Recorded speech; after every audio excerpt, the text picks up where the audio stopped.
A rejtett C pántoldallal szerelt Roto NX különlegessége a kívülről nem látható vasalatalkatrészek. Egy 350-es ollókarral szerelt, fa nyilászáró példáján mutatjuk be, hogy mennyire egyszerű a Roto NX vasalatrendszer rejtett C pántoldallal felszerelt ablakok szerelése, beállítása és karbantartása. A szereléshez és a beállításhoz mindössze egy 4 mm-es, ablakokhoz megfelelő imbuszkulcs szükséges.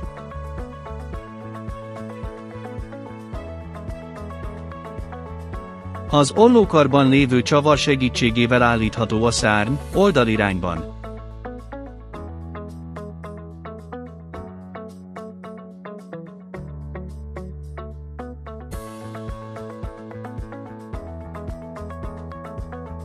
Bukóállásban lévő szárny mellett az ollókarban lévő csavar segítségével a szorítónyomás állítható.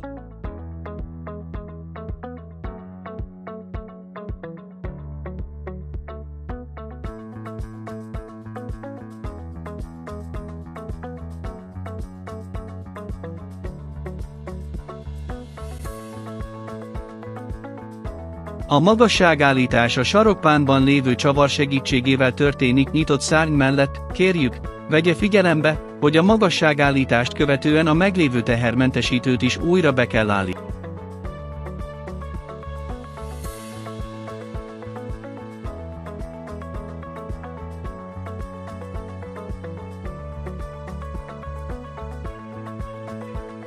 A sarokpánban lévő csavar segítségével állítható a szárny, oldalirányban.